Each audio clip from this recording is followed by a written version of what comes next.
कुल्लु नफ्सिन ज़ाइक़तुल मौत व इन्नमा तुवफ़्फ़ौना उजूरकुम यौमल क़ियामह। सदक़ल्लाहु मौलानल अज़ीम। अस्सलातु वस्सलामु अलैका या सय्यदी या रसूलल्लाह व अला आलिका व अस्हाबिका या सय्यदी या हबीबल्लाह। अस्सलातु वस्सलामु अलैका या सय्यदी या खातमन नबिय्यीन व अला आलिका व अस्हाबिका या सय्यदी या रहमतल लिल आलमीन। जेड़े कहंदे सन मरांगे नाल तेरे, अज उन्हां दी बाजियां हारियां नहीं। जेड़े तरसते सन रात नूं दिने राती, दीद नूं दिने राती, अज उन्हां दी बारियां मारियां नहीं। जदों खिज़ा ने चमन च बाल खोले, पंछी उड़ गए मार उडारियां नहीं। मोहम्मद बूटिया झूठाई जग सारा, सच्चे पाक मोहम्मद दी यारियां। सामाईन दी वकार, आज हम मियाँ मोहम्मद यूनुस साहब के इसाले सवाब के लिए कुल शरीफ के ख़त्म में शरीक हैं। और कल हमने ऐलान किया कि 2 से 2:15 के दरमियान हम इंशाअल्लाह ख़त्म कुरान पाक और दुआ की तरफ जाएंगे। और इंशाअल्लाह फिक्स 2:15 ही दुआ होगी। सिर्फ 5 से 7 मिनट की गुफ्तगू है। हुकूकुल्लाह अपनी जगह पर, कलमा, नमाज, रोज़ा, हज, ज़कात अपनी अपनी जगह पर अदा होना चाहिए। इन चीज़ों में अगर कमी होगी तो इसका हिसाब किताब होगा। जिसके ऊपर नमाज फ़र्ज हो चुकी है वो नमाज छोड़ेगा तो उसका गुनाह है। जिसके ऊपर हज फ़र्ज हो चुका है और वो हज नहीं करता और बार बार उम्रे किए जा रहा है तो उसकी उम्रों का कोई फ़ायदा नहीं है। अगर उसके ऊपर हज फ़र्ज है, पहले हज को अदा किया जाए। इसी तरह ज़कात है तो जिसके ऊपर ज़कात वाजिब है उसको चाहिए कि वो ज़कात अदा करे। इन हुकूकुल्लाह को अदा करने की ज़रूरत है।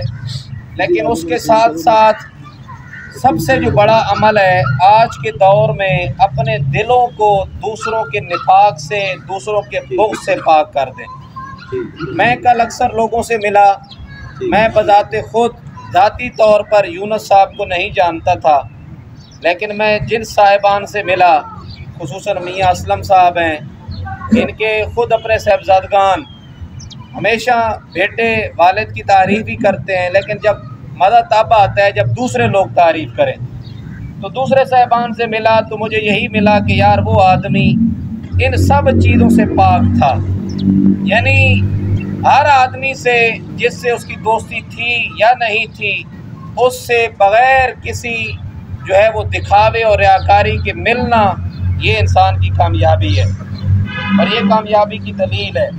याद रखें, कोई आदमी नमाज पढ़ता है, रोज़ा रखता है, हज करता है, ज़कात देता है, ये कामयाबी की ज़मानत नहीं है। ये अल्लाह रब्बुल आलमीन के फ़राइज़ की अदायगी ज़रूर है लेकिन कामयाबी की ज़मानत नहीं है।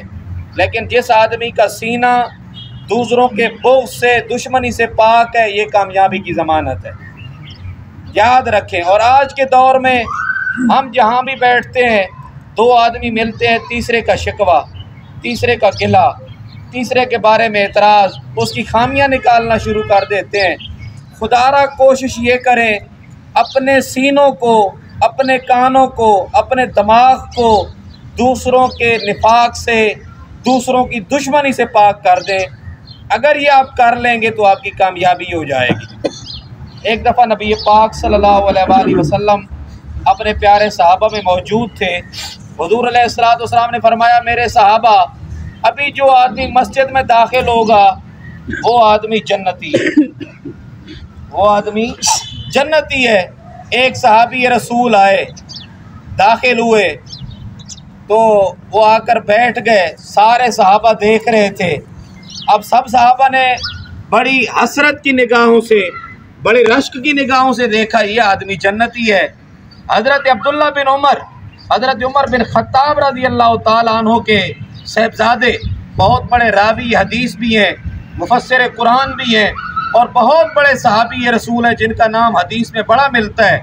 हज़रत अब्दुल्ला बिन उमर ने दिल में बात बिठा ली, आज महफिल ख़त्म होगी, इससे पूछूंगा यार तेरा कौन सा ऐसा अमल है कि कमली वाले ने इरशाद फरमाया है कि ये आदमी जन्नती है। आप कहते हैं, हज़रत अब्दुल्ला बिन उमर कहते हैं, जब महफिल बर्खास्त हुई मैं उस शख्स के साथ घर चला गया। मैंने उसे कहा यार मुझे घर वालों से थोड़ा सा मसला है, अगर मुझे 1-2 दिन अपने साथ रहने की इजाज़त दे दो तो मैं यहाँ पर रह सकता हूँ। कहते हैं मैं 24 घंटे रहा। वो आदमी रात को सारी रात सोता रहा, कोई एक नेक अमल भी नहीं था, ना तहज्जुद की नमाज़ पढ़ी, सिर्फ फजर उठ के मेरी तरह उसने नमाज़ पढ़ी, बाकी कोई उसने अमल नहीं किया। हाँ, करवट बदलता था तो सिर्फ अल्लाह का नाम लेता था, बाकी उसका कोई नेक अमल नहीं था। मैंने 24 घंटे गुजारे, अगला दिन आया, मैंने गुजारिश की यार आज का दिन भी मुझे रहने की इजाज़त मिल जाएगी। उसने कहा जनाब रह ले मेरे घर में। मैं दूसरा दिन रहा, 3 दिन रहा, मुझे कोई अमल ख़ास न मिला। जब 3 दिन गुजर गए मैंने कहा यार बता तो सही तेरा कौन सा ऐसा अमल है कि कमली वाले आका सल्लल्लाहु अलैहि वसल्लम फरमाते हैं ये आदमी जन्नती है। उस आदमी ने कहा यार मेरा तो कोई नेक अमल नहीं है, मैं तेरी तरह 5 नमाज़ें पढ़ता हूँ, बाकी उसी तरह आम मामलात में मजदूरी करता हूँ, कोई ख़ास अमल नहीं। उसने कहा यार फिर भी कोई बता तो सही। उसने कहा हाँ एक नेक अमल मेरा है, मेरा दिल दूसरों की नफ़रत से पाक है। मेरा दिल, मेरे सीने के अंदर किसी दूसरे मुसलमान का बुग़्ज़ नहीं है, दुश्मनी नहीं है। हज़रात गिरामी, जो आदमी अपने दिल को दूसरों के निफाक से पाक कर देता है वो आदमी जन्नती हो जाता है। और हुज़ूर अलैहिस्सलातु वस्सलाम उसकी गैर मौजूदगी में जन्नत की बशारत सुना रहे हैं। आज मियां यूनुस साहब के बारे में कल इनके साहबजादे मोहसिन भाई मुझे बता रहे थे, जब कब्रिस्तान में हम खड़े हुए थे, मुझे कहते हैं एक ही जुमले में मुझे समझ आ गई। उन्होंने कहा कि यार मेरे दोस्त घर में मिलने के लिए मुझे नहीं आते थे जितना मुझसे मेरे वालिद से मिलने के लिए आते थे। भाई दोस्त आपके हैं, आपके वालिद से मिलने के लिए आते हैं, कोई तो ऐसी बात है उनके अंदर कि आपको छोड़कर ताल्लुक उनका आपसे है, आपके वालिद की बात सुनने के लिए आते हैं। वजह सिर्फ ये है कि उस आदमी का सीना दूसरों के बुग़्ज़ से पाक है। सामाईन वक़ार, आप अंदाज़ा करें जब आप ऐसा काम कर लेंगे तो यकीनन हुज़ूर अलैहिस्सलातु वस्सलाम, अल्लाह और उसके रसूल सल्लल्लाहु अलैहि वसल्लम खुश होंगे। मेरे पास 2 से 3 मिनट हैं, मैं एक हदीस पाक और सुनाकर आपसे इजाज़त चाहूँगा। ख़त्म कुरान पाक और इंशाअल्लाह दुआ होगी। और अल्हम्दुलिल्लाह हमारा ये मामूल है कि हम टाइम की पाबंदी करते हैं और अल्लाह रब्बुल आलमीन हम सबको ये मामूल इस पर अमल करने की तौफीक अता फरमाए। सामाईन वक़ार, हुज़ूर अलैहिस्सलातु वस्सलाम एक दफ़ा फिर सहाबा इकराम में मौजूद थे। हुज़ूर मुस्कराए, हुज़ूर के चेहरे पर मुस्कुराहट आई। हज़रत उमर बिन ख़त्ताब, ये अब उनके वालिद हैं हज़रत अब्दुल्ला बिन उमर के, हज़रत उमर बिन ख़त्ताब रज़ी अल्लाह ताला अन्हु, फ़ारूक़ आज़म रज़ी अल्लाह ताला अन्हु ने अर्ज़ की या रसूल अल्लाह सल्लल्लाहु अलैहि वसल्लम आप मुस्कराए क्यों हैं, मुस्कराने की वजह क्या है? हुज़ूर अलैहिस्सलातु वस्सलाम ने फरमाया ऐ उमर, मुझे वो बात याद आ रही है जब कल क़यामत का दिन आएगा, 2 आदमी अल्लाह की बारगाह में पेश होंगे, 2 आदमी अल्लाह की बारगाह में पेश होंगे।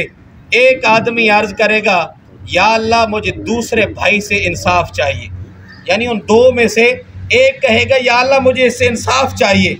अल्लाह ताला कहेगा तूने इससे इंसाफ क्या लेना है, इससे क्या इंसाफ ले सकता है, ये खुद गुनाहगार है, ये तुझे क्या देगा, इसके पल्ले कोई नेकी नहीं है।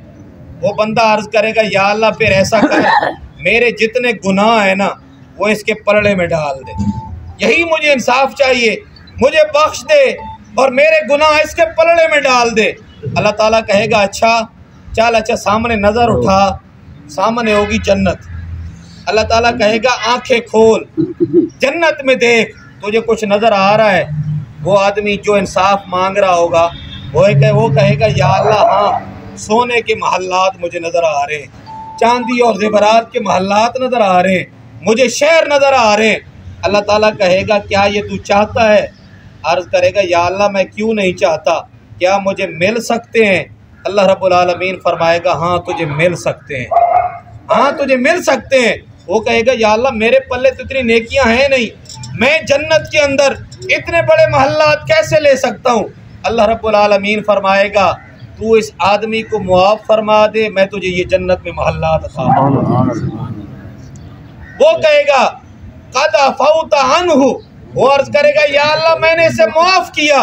अल्लाह रब्बुल आलमीन फरमाएगा तू इस अपने भाई का भी हाथ पकड़, खुद भी चल, मैंने तुझे जन्नत अता फरमाई। सामान्य दिवकार दुनिया में आप एक अपने भाई को मुआफ कर दें, अपने भाई के लिए अपना सीना पाक कर दें, जन्नत लेना बड़ी ही आसान है इस लिहाज से। और अगर आप अपने भाइयों से दूर हो जाते हैं, मोहब्बतें नहीं बांटते, निफाक और दुश्मनियाँ बांटना शुरू कर देते हैं, तो मेरे भाइयों हासिल की हुई जन्नत भी मुश्किल हो जाती है। आज अपने सीने को दूसरों की दुश्मनी से पाक कर दें, मुआफ़ करना शुरू कर दें। रब्बुल आलमीन की एक सिफ़त है गफूर और रहीम। अल्लाह ताला कहते हैं ये मेरी सिफ़त है और मैं इस सिफ़त को पसंद करता हूँ, और जो आदमी मुआफ़ करता है मैं उसको भी पसंद फरमाता हूँ। इसी के ऊपर एक हदीस पाक नबी पाक सल्लल्लाहु अलैहि वसल्लम के हुज़ूर अलैहिस्सलाम ने इरशाद फरमाया, बनी इसराइल में एक शख्स था, उसके ऊपर जब मौत का वक्त आया तो मौत के फरिश्ते ने सवाल किया, तेरा कोई नेक अमल जो तूने दुनिया में कोई किया हो? तो वो कहता कि मेरा कोई नेक अमल नहीं है। यानी मौत का फरिश्ता उसे पूछ रहा है मरने के वक्त। वो कहते हैं कि तू बता तूने कोई नेक अमल किया हो? वो कहता है मेरा दुनिया में कोई नेक अमल नहीं था, हाँ एक था, जब मैं किसी को कर्ज देता था, अगर वो मकरूज तंग दस्त था, वो देने के काबिल नहीं था, वापस करने के काबिल नहीं होता था, मैं उसे मुआफ़ कर देता था, और अगर देने के काबिल था वापस तो मैं उसे मोहलत देता था। मौत का फरिश्ता कहेगा, अल्लाह रब्बुल आलमीन का पैगाम है, अल्लाह ताला कहता है तू अगर कर्ज देने वाले को मोहलत दे सकता है, एक इंसान होकर तू दूसरों को मुआफ़ कर सकता है, तो मैं तो गफूर और रहीम हूँ। तू इतने लोगों को कर्ज देने में, वापस करने में मुआफ़ी देता रहा, मैं तो रब्बुल आलमीन हूँ, मैं तो लाखों करोड़ों लोगों की बख्शिश कर सकता हूँ, मैं क्यों ना तेरी बख्शिश करूँ? रब का पैगाम ये है, मैंने तेरी बख्शिश फरमा दी। ये बनी इसराइल के एक शख्स की बात है, और नबी करीम सल्लल्लाहु अलैहि वसल्लम ने फरमाया बख्शिश मुआफ़ करने वाले का बड़ा मुकाम है। आइए मोहब्बतें बाँटें, आपस में जब भी बैठें किसी के बारे में कोई बुरा ख्याल लेकर नहीं, बल्कि आप जब बख्शिश लेकर, मुआफ़ी लेकर, दरगुजर करके आप जब बैठेंगे और जब चलेंगे, अल्लाह रब्बुल आलमीन हमारे ऊपर करम फरमाएगा। अल्लाह ताला से दुआ है, अल्लाह ताला मोहतरम यूनुस साहब की मग़फ़िरत फरमाए।